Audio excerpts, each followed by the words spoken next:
Well, g'day guys and welcome to the first episode of TBTC Football Club. I'm Will Cutts. Reece Brunsma here.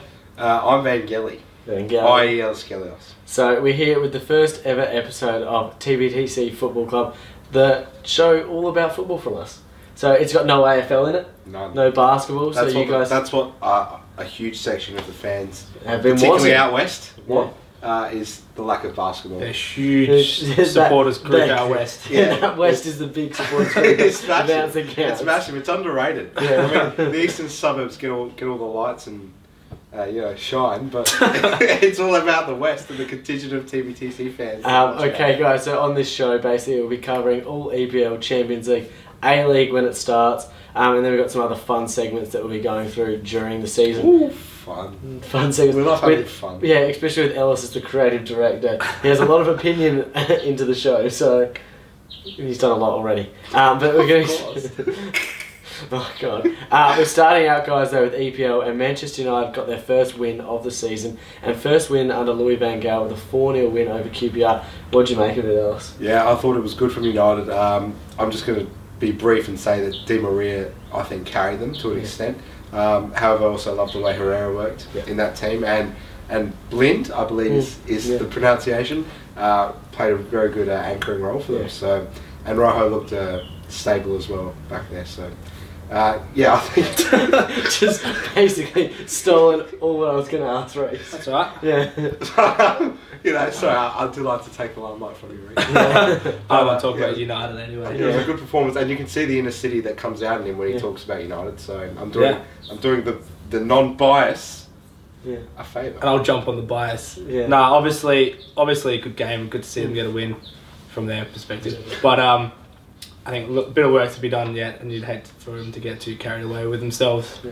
Especially, sorry to cut you off, especially considering that Tottenham did away at QPR 4-0 in probably a more dominant display, and then went on and were quite mediocre against Liverpool. Yeah. However, I feel like Van Gaal's the kind of person that wouldn't get carried away. No. He seems pretty stern. Because he has his philosophy. His philosophy that he's never played 3-5-2 really. But QPR guys have had two big losses. Where do you see them going, especially up into the sort of January transfer window? What do they need? But where do I see them going? Down? Down, yeah. Unfortunately, I think you just love to see them do well, but it's not clicking at the moment. I think it's too early, to be honest. I think that, they beat Sunderland 1-0 a week or so ago, and, so they can still pull out a win or so. A few wins at Loftus Road here and there. Yeah, let's not forget who they've played already. Yes, okay. The next game we're going on to our mighty Liverpool, Ellis. Actually lost 1-0 to Aston Villa.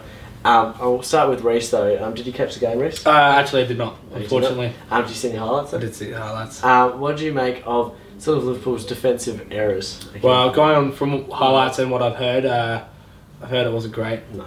But I think that's the kind of risk you run with two attacking fullbacks, which is maybe a change. Yeah. But if the system pulls off, it'll be very spectacular. But when it goes wrong, it's going to go wrong. Ellis, do you think the 4-3-3 was the right formation to use? No, I would like the diamond. Yeah. I kind of agree with what a lot of fans are saying right now, that it's worked a lot, and I think that, and also not starting Sterling was a bit of a blunder on Rodgers' behalf. I think the problem though with not starting Sterling, you can see his reasoning for not starting him. So what, you couldn't? No. Why couldn't you see that, Ellis? I couldn't see the reasoning for not starting Sterling. Well, the fact is he's played a lot of games out there and he's still 19, so yes, but I can see why you would rest him and bring him on. Could you? Because I and a lot of other fans couldn't. Plus, with the Champions League. So, Champions League first game. Yeah, he's just played. He's played 90 minutes for. Give him a half. He'll pull something out, and then give him, and then that's it.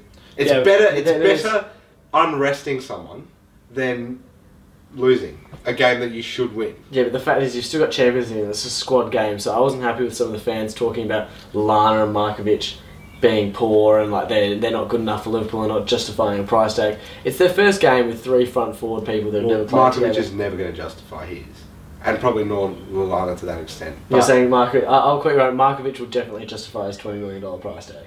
Okay, I don't think he will. But you're talking facts as if you've seen the future. Yeah. Who knows what could happen? Okay. That's why I find it hard to say it's 20 valued around 20 million on someone that scored 5 goals in the Portuguese league. Yeah, but just wait. Who knows what can happen? Yeah. Gareth Bale was a left back. Yeah. Once upon a time. Yeah. Basically, Aston Villa though have looked a lot better than we thought they'd be this year. Well, in a result sense. Yeah, in a result sense, they're picking up wins. Yeah. So they've been doing quite well. Next game will be... Is that to do with the addition of Keane in the coaching ranks and all? I have no idea else. Do you think it might? Is he don't know. that sort of hardening influence on the team? Well, he could be, but I think in the end he'll want to take over at some stage, or he'll be looking to take over. He's not one guy I would have thought to be an assistant manager. I would have thought he'd always want to be the top dog in a job. That if results weren't going their way, he'd be looking to not stab Paul Lambert in the back, but be looking to get his position or look to get a position in another team in the Premier League, I would have thought. Yeah. But now moving on to the next game of the Big Four or Big Five. Chelsea won 4-2 over Swansea. Yeah. Diego Costa looks like the real deal at the moment. I know we're jumping on the fact that he scored 7 goals in 4 games, but it's one of the best starts to a new striker in the Premier League era, I'd have to say. It's cracking, yeah. Yeah. No, there's nothing else to say. You can't fault them at the moment, he's in can blistering you? form. Yeah. It's probably one guy we should have signed when the radar wasn't hot on him. What, a year ago? Or the transfer in 2013-14 at the start of that season? When we were linked to him heavily, that was which I think was then. Yeah. And no one really knew much about him just because he wasn't mainstream. Now, you'd think that would have been a good move. But you can never know else. Kudos to Chelsea for at least bringing him to the league. Yeah. He looks just Johnny on the spot though. So there's one time he didn't even move in the box as everything went around him and he still found the ball. When you've got Fabregas and Co behind you, I think it definitely helps. Yeah, Schürrle, Willian, Hazard, he's got players around him who he can find. Next, finally though, we're moving on to Man City versus Arsenal, Reece. Yes. Start with you. First reactions from the game. Is that a point gained or 2 point loss? 2 points lost? If you asked me before the game, I would have felt confident, but looking back on it, not that we were lucky to get away with it, probably a deserved result. We were not the best, but either way, I don't think either of us deserved to win. Arsenal fans might disagree. Well, both of you guys had a lot of shots hitting the bar. Kolarov hit it at the end, so did Zeko, and then Welbeck hit the bar at the start. So you all had your opportunities, but all the goals were taken quite well. Yeah. Aguero's was a neat finish and a good move on the counter attack. Yeah, Wilshere's goal was real nice. Yeah, he's that game showed why he's got so much talent. He just needs to do it on a regular basis. Yeah, totally. Though, Ellis, who do you think will finish higher out of those two teams this season?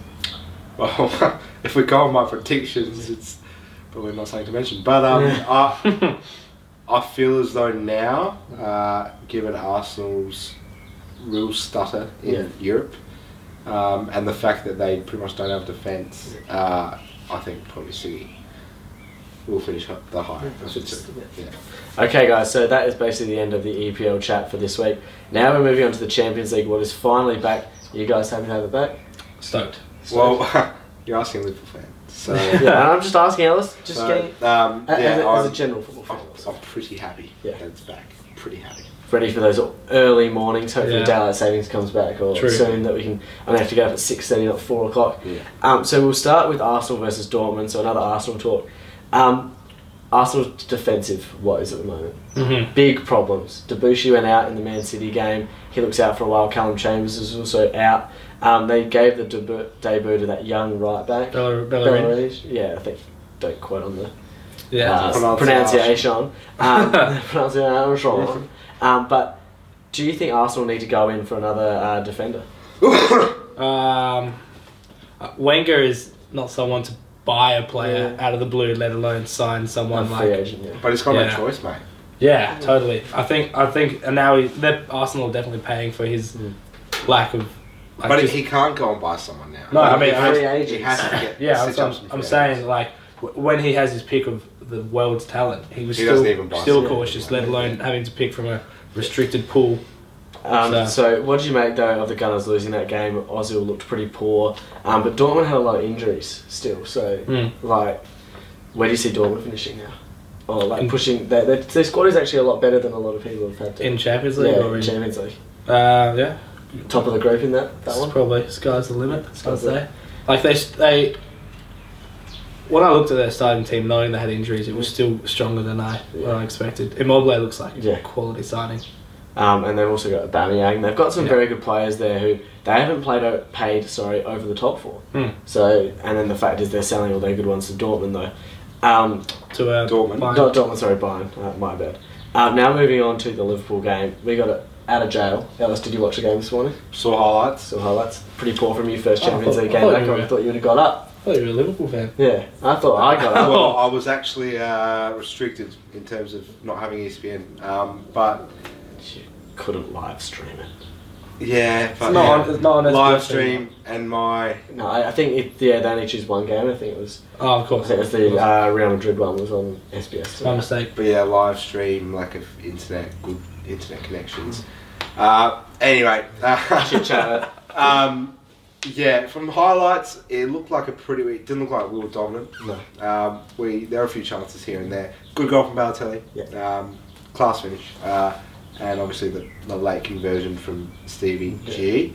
But you would hope that we're not falling over the line against a Bulgarian minnow at home in the Champions League in the future. Yeah. Well, the fact is we changed formation when we brought off Lallana and Coutinho to bring Barini on, who surprisingly Ellis looked excellent. I'd say he played really well. Did he? Yeah, he played really well. And then Lucas That's actually 14 million later. Sorry, just put some gasoline on that stash of 14 million because he had a good game. But Lucas actually came in and changed it a bit. We moved to the diamond because we started in a variant of the 4-3-3 that didn't really work again. Sterling was... So Rogers take note. Hopefully. Yeah. Sterling was watching Rogers. Yeah. He was trying to have like Coutinho and Sterling sort of interchange with Gerrard sitting deep and then Henderson and one of those two sort of interchanging with Lallana. So it didn't really work out how they were going, but that changed with the diamond. We looked a lot better. Though defensively, Mignolet still scares me. What about Lovren? Not so much, I don't think. Another error. For the goal. Yeah. The goal was Mignolet's fault, in my opinion. He doesn't need... If he comes out, he's got to make himself big. The guy just runs around it. In my opinion, like if he's going to come out, you've got to make yourself big, and you've got to try and get the ball. You could still. But he runs out. Yeah, sorry, I'm speaking else. Yeah. He runs out and he doesn't make himself big, and he doesn't even like look to dive. He just sort of lets him run around him, or you stay on your line, and he still had a lot to do. The guy to finish. Not really. It was relatively empty. Oh no, I'm saying if Mignolet stays on his line. Oh sure, yeah, sure. And then just comes out, sort of makes himself big. He's got to make a good finish there. But there's a couple of errors. I think it actually comes down to Mignolet. Okay, it gets to him, and the defenders should be getting rid of it. And firstly, it's probably Moreno's fault for the goal anyway. The fact that he sprints up, it's 91st minute or whatever, and Sterling's made a run, and he's sprinted up to overlap when you don't really need to sprint up. Was it the 91st minute? 91st minute, yeah, when they scored. Oh. You'd watch the game and you would have noticed. And we equalised in the 92nd. 93rd, yeah. Nice. Okay. But Moreno makes the run all the way out the wing and doesn't get the ball, then leaves us susceptible to a counter-attack. What was a 3-on-2, so it's not Lovren's fault in the end, but I think he needs to just learn. It comes down to Mignolet. From what I've heard, he doesn't yell or shout as much. I was reading on social media, they were saying. So I don't know, defensive errors are still coming up with us. But you'd be hoping we would get an easier win, I have to say. Yes. Can't underestimate anyone. Champions League. They're a good side. Goes to show. Yeah. Won the Bulgarian treble. Yeah, well, and they actually made the last 16 of Europa League last year. Well, probably not the biggest achievement. Well, they knocked out Napoli. Well, so they're not pub footballers. A lot of people were saying they were pub footballers, but in the end they ended up beating. I think it was they beat. Don't quote me on this, but they won all 3 of their group games in the Europa League away from home last year. Well, it's tough for a Bulgarian side, and they've only been around for 10 years, so they're not the pub footballers that a lot of Arsenal fans have been saying. I'd buy that call if you were doing the buy-sell right now. Good else. But now moving on to Madrid, also in that group, beat Basel 5-1.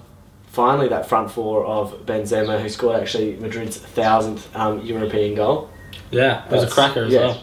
Ronaldo, that Par, Bale and Rodriguez all got on the score sheet, so they look like they're firing, but a lot of people are still saying they're missing Alonso. He's got 2 man of the matches for Bayern when he's already been there. But do you think that in Europe, Madrid are the people to stop now, if that front four fire? No, I don't think so. Yeah. I think Bayern Munich, for sure. Yeah. How about yourself? I think there are bigger predators out there than Madrid. However, James, Rodriguez is looking very good, and Bale was in particular quite the spark. Yeah. But if that front four is firing, that's the best front four. Yeah. On their day, if they all flip the switch and they're on, it's going to be pretty hard to stop. Yeah, and it's not as if the squad's unbalanced. Like No. at the back, they're still strong as ever. So it's probably more in the centre and mid if they without Alonso now. Yeah. They've got Toni Kroos. Although and Modric is no. Well, Khedira can't go game, but I think he's injured, isn't he? I'm not really sure. I thought he played Nah. today. He did play. No. Did you watch any games today, Alex? No, mate. Did you read Aside anything from before the show? Olympiacos. Yeah, they actually did have a good win over Atletico 3-2. Yeah. That I was seeing that I think was Athalai who got the goal, one of the goals for. Afellay got one. Yeah. Mitroglou got one. Yeah. Is Mitroglou back there now? Yeah, he's on loan. God, that Fulham move is Bartle, stupid. yeah. Yeah. It was terrible. Continue. Continuing, yes. That's the end of Champions League chat now, guys. Moving on to the FFA Cup. What you European viewers or American viewers? I don't know if you watch the Bounce accounts. Oh, we've already established that, Far West. and Rogers is at home watching. Yeah, right. But the FA Cup is Australia's version of the FA Cup, but in a more structured way. But last night, Adelaide City beat Brisbane Strikers. Else, what do you make of the game? City were overly dominant, and I don't think Brisbane Strikers really showed up. To be honest, they looked towards the end that like they might pinch something, but on the whole, I didn't really rate their performance. It was City's game to lose, and they did really well. The only disappointment for them would be not winning by more than one goal. They had the chance. To be honest with you, didn't get to the game. Obviously, you couldn't stream it now with the FFA's against from teams who stream the games. They had policy to not stream games. What's your make on that? I think if there was obviously cameras from Fox Sports down there last night. Was there? Yeah, there was. Just stream it through their website. I thought, and you don't even have to have commentary. Just fans. There were cameras. They had it. They had a camera there last night. There was highlights online. Yeah. They're not from the Fox cameras, mate. It's just highlights of people's phone. No, there was a Fox cameras on, mate. Did you see it? Yes, I watched the Fox Sports thing this morning. There's a Fox camera. I watched the Fox highlights on their website, and it looked like a very homemade footage. Well, it probably wasn't one of their big cameras, but they had Fox Sports out there because they were crossing to them. Were they? Yeah. I think it's crap that there's no footage of it. I think it's ridiculous in the way that if there's and to be honest with you, they have Fox Sports cameras obviously in Adelaide. That you get someone out, you film it, you live stream it on the website. You don't have to have commentary, or you get an Adelaide City legend to commentate the game, or some. Yeah, I don't know. And they're trying so hard to make this take off. Yeah. And you just feel so removed from it. Yeah. It seems like a no-brainer to me. Yeah. Well, the fact is, Brisbane Strikers fans, I know the idea of not having it is to make people go to the game, and there was just over 2,000 there last night. What Alice and myself thought was a bit disappointing, but we know it is a school night and it's a Tuesday, and clubs are still going. Their seasons are about to end, so. But you would have thought Brisbane Strikers fans would have wanted to watch the match. And they're not going to fly. No, obviously, you're not going to fly over Adelaide. That's a long way. For a state league sort of game. But in the end, they should have a streaming service, or you should let the clubs do it, but just keep an eye out of what they're doing. I don't know, monitor what they're doing. It's obviously, look, it's fair enough the fact that Fox Sports are the official broadcast, they've paid for those rights. If you don't want clubs to handle it, then do it yourself. Yeah. Totally. Or give because obviously they've paid the rights, so I can see what they're saying about it, but either you do it and get club legends to commentate, or just get randoms to commentate. I don't know who. Just facilitate it. Yeah. So that it's accessible to the viewers. Yeah, I just think for the growth of the competition, which is, as the FFA have said, important for the growth of the whole Australian game, I don't see why they wouldn't give it as much exposure as they can possibly give it. FA Cup games are properly filmed, but not always broadcasted. Yeah. There'll be, one or two? Yeah. So... But every other game is filmed properly by Sky Sports, or by someone that then they put footage it's filmed properly, but... Yeah. Well, the fact is, I was looking at the Melbourne victory. I think their last game wasn't televised, and they had something like 12... Last night, then? No, sorry, their last game in the FFA Cup, round of 32. They had something like 12,000 people watching the stream on the Melbourne Victory website that they were streaming through their website, and they had, so that's 12,000 fans that might have not been able to get to the game watching the match. So there's a demand for it there. Next, I think Adelaide City were dominant. And they should have got the win. Or they did get the win, but they should have got one by more. In the end, then Victory had a 6-0 win the first thrashing. Yeah, the first thrashing of the FFA Cup, the biggest win in its short history. Barisha got a hat-trick. Yeah, he did. Inside. Oh, he got a brace inside less than 20 minutes. Yeah. He's looking very scary up front for them. Is that sort of like the same as Chelsea, the sort of missing piece to victory now? Well, we'll have to wait for the season to officially kick off, of course. But if pre-season's anything to go by, he looks like quite the pickup. And he's settled in quite easily. Next, Central Coast had a 3-1 win over Olympic FC, who actually gave Central Coast a bit of a scare, and they only scored the third goal in the last minute, I think it was. So, I heard they struggled, yeah. Yeah, that Olympic FC looked actually quite good. Their goal was class. If you can check it out on foxsports.com.au, I would recommend it. It's a very nice goal. And finally, Bentley Greens 2-1 winners over Sydney Olympic. So another state league team through to the final 8. Good on. So is it just Bentley and Sydney? And then there's obviously the next 4 games next week. So I think there's a. Are there any state league v state league games in that round? I think there's one more. I think there is, because they're making sure the way it works that there's at least one state league team will make the final 4. Yeah. Mm-hmm. What by now it should just be everyone in a pot. Yeah, I agree. It's too. I was listening to overhearing fans saying it's too robotic the way that will loosen up though. Yeah, for sure. I think they just really want to make sure the first year is good. Next year, I don't mind with the round of 32, but when it hits the 16, so just open up that everyone can play everyone in. If the 10 A-League teams, all the A-League teams get a state league team and they win it and they get through. But I wouldn't be expecting anyway though a state league team to win the final. So it's just sort of trying to get them to push on this far. That's my opinion. That's the end of the FFA Cup segment, but just to make sure, Adelaide United are playing Brisbane Roar next Tuesday. And I actually just got through there was big news for Adelaide United just coming through now. This press release just came through at 5:30. Goals are aligned for City of Playford and Adelaide United. The Playford Sports Precinct has taken a significant step forward with the City of Playford and Adelaide United signing a... I'm just reading through. I don't know. It doesn't even look that big. It looks like we're just going to be playing games at the Playford Sports Precinct. What, in the A-League? No, just like training and stuff. It looks like. It's nothing.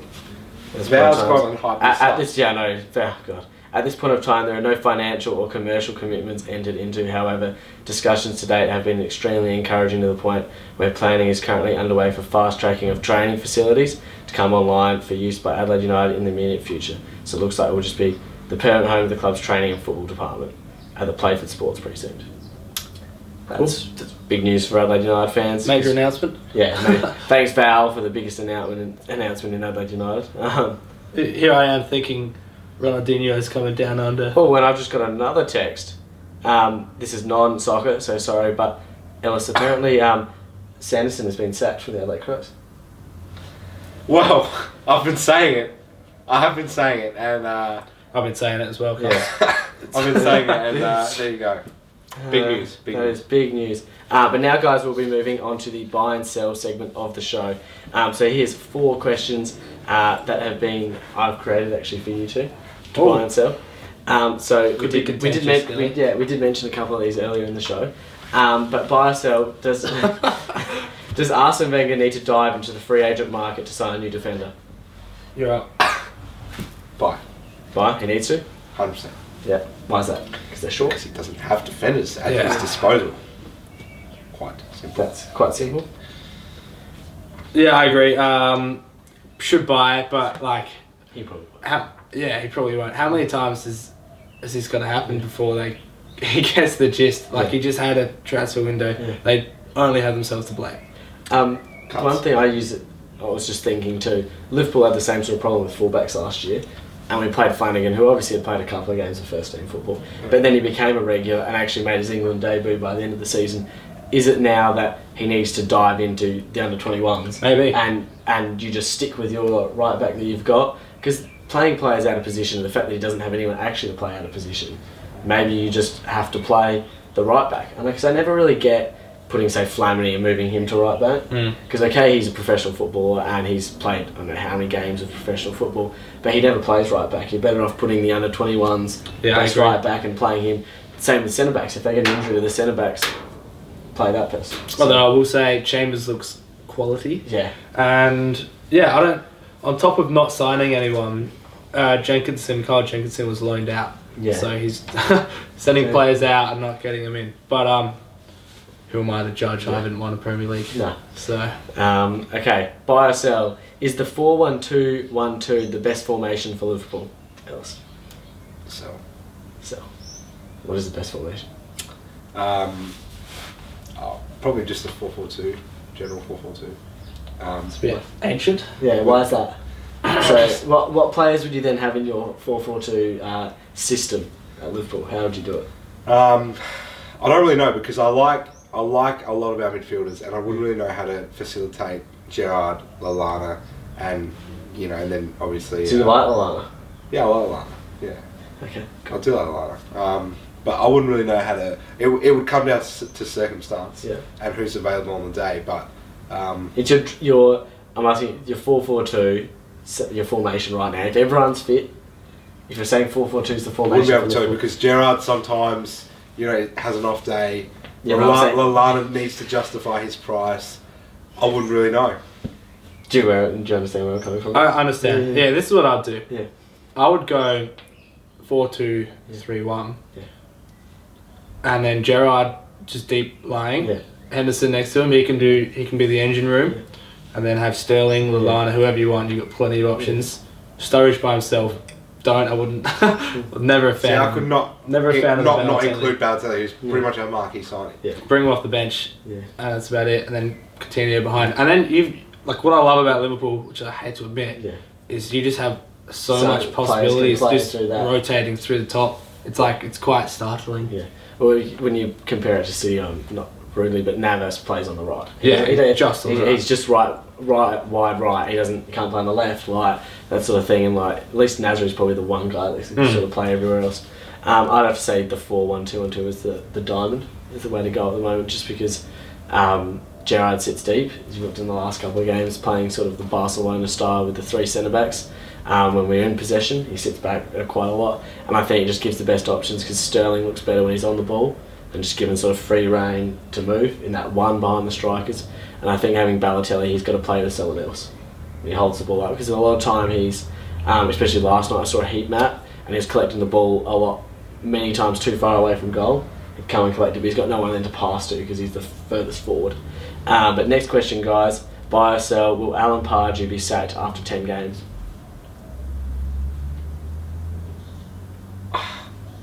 Well, there was speculation that he was on the ropes after their 4-0 defeat on the weekend, and then that was rubbished by insiders at the club. Was that your special mates at Newcastle? Lucas Schmidt. Yeah. Credible opinion. I wouldn't know. I think it's too early to tell. No, it's the question: buy or sell? I'm gonna sell. Yeah. Race? Yeah, I'm gonna go sell. I actually don't know why he's still there. Yeah. Which might sound rough, but he has not been magnificent in the last couple of years. His record since December last year, I think it was, or I don't know, coming through. They've only won 5 or 6 games or something. Yeah. Their points they've collected is of a relegation side if that was the season going through, I think. And I think just his philosophy, it seems as though everyone else has kind of, developed and become, innovative and whatnot, and he's not really. So I don't think it's the fact that he's been poor. I think he's just been left behind the kind of new wave of. Well, he's picked up a lot of good players on paper. Yeah. They raid the French league at the moment for everyone. But I think in the end, I agree with Reece. I don't know why he's still there, and it looks like the only reason he's still there is because last year they weren't looking like getting relegated. They were so far off that there was no point sacking him when they weren't going to get relegated. So it might be a case of for now, just happy just being stable where they are. Well, if they can get some wins, but would you see then, say it's 15, 20 games in that he gets sacked, Tony Pulis is still sitting on the sideline? No, not for me. I don't think they have a Pulis squad. Yeah. I'd like to see them go with someone a little bit more new age. Bruce has been said to be the number one target for them. Bruce. Well, he's been doing quite well at Hull, I have to say. Yeah, but they'd have to price him away from Hull. There's a lot of good managers out there that you could. Yeah, Ellis again. Who would you pull? This is always good debate about who would Ellis get into manage another team. Di Matteo. Di Matteo? That's not a bad one. Yeah. I was He's pulled expecting around out something of much the hat. more outrageous. Like Harry Redknapp or something. Yeah. Even But we look like Di Matteo has been waiting for another big team because he still says, I've won a Champions League right here. Well, give him credit, he's just sort of sitting on that and he might never manage again because he's turned down nearly all the other clubs down the bottom. Oh, there's also David Moyes. Yeah. To Newcastle fans out there, would you take Moyes over Alan Pardew? Comment below. That's an interesting one. Yeah. Finally, guys, in the final buy or sell segment question, ex-United player Keith Gillespie, superstar he was that we all know the name of, has said that Adnan Januzaj must leave United to fulfil his potential. Do you agree? Go on. I've got this. I think old Manchester United, Fergie Manchester United, stayed because obviously proven track record developing youngsters. But new Man United, you probably want to be going somewhere where you're going to get good, like solid game time. What do you reckon? Certainly, if you ask me post transfer window, I would have said stay, son. But they've really now strengthened that front section of the lineup, and to the extent where the guys they've brought in are, not at the level where you can really bench them. Unless there's you have to play them. You have to play them. So that's the issue with Januzaj, because I don't think he didn't have a Raheem Sterling sensation of a season. I thought even as a Liverpool fan, I thought he was good, but he was good. But it wasn't the kind of breakout year that I feel people have labelled for him. Like, I mean, Sterling had a similarly decent year before last season for Liverpool. Yeah, I agree. But at that point, it was still like, he's got potential, but it wasn't the whole media hype. They're almost a year behind each other. Yeah, they are. No, I totally agree. I think Bailly's probably going to have to... Don't know whether a loan move would be good to another Premier League team. Obviously, that window's sort of gone now. Yeah, but you wouldn't want him to become the next... Zaha.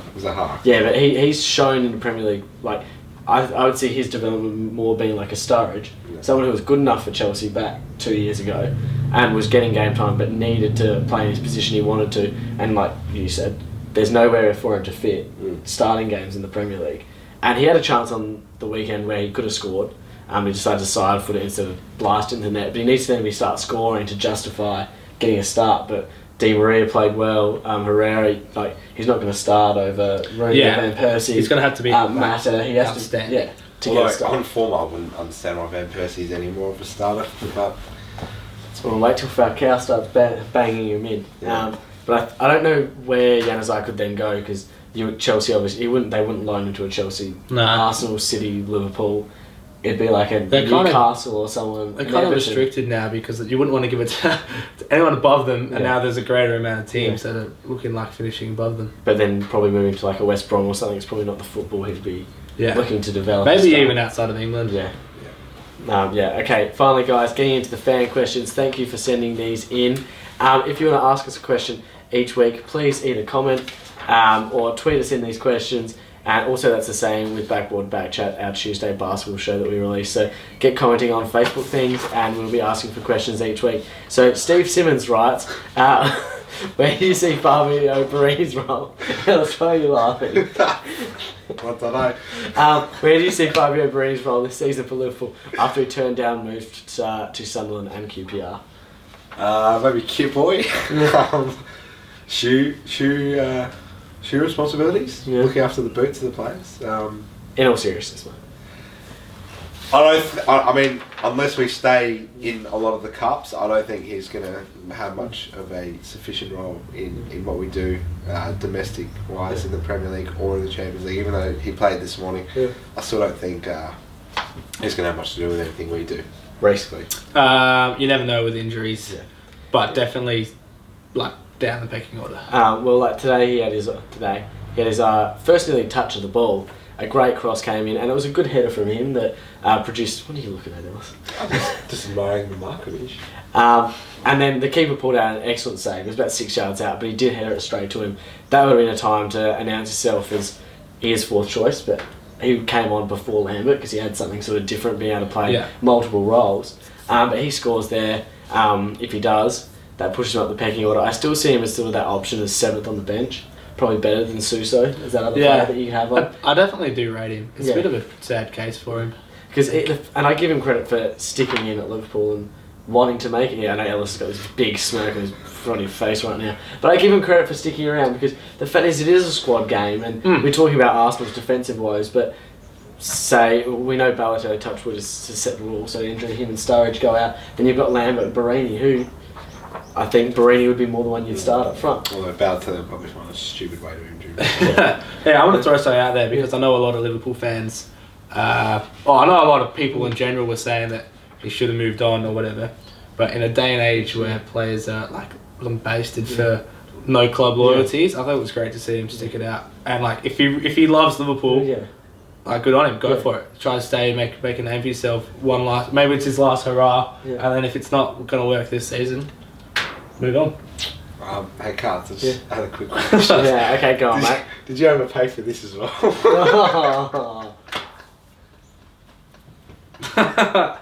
I actually played this is free postage, mate. Oh! Yeah. Brilliant.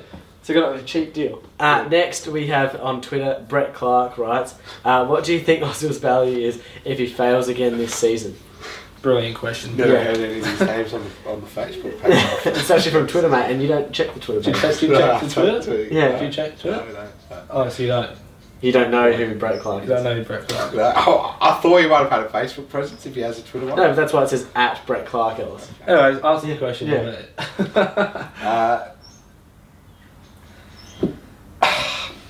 They got him for what, 40 million? Yeah, roughly, give or take. I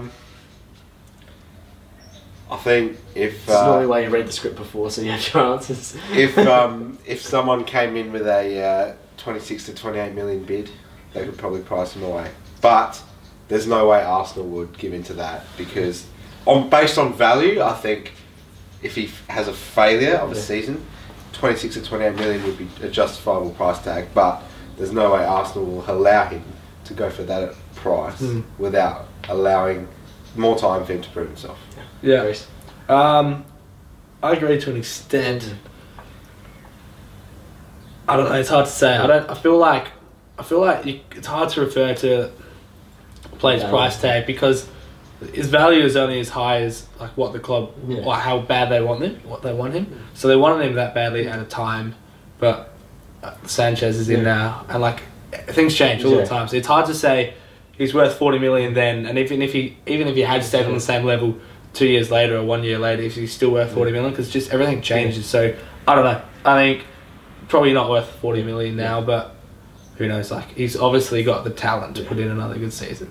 Great question, Brett. I have to say I agree with Reece 100% nearly, with the fact that where his value is for Arsenal. Look, if Wiltshire finds form, Ramsey finds form, Sanchez looks like he's settling in. Walcott back is going to throw up an interesting little winger proposition. Yeah, so and the fact that Ozil keeps being played out of position shows where Wenger waits him at the moment. Also, Santi Cazzola's been in the mix. Yeah.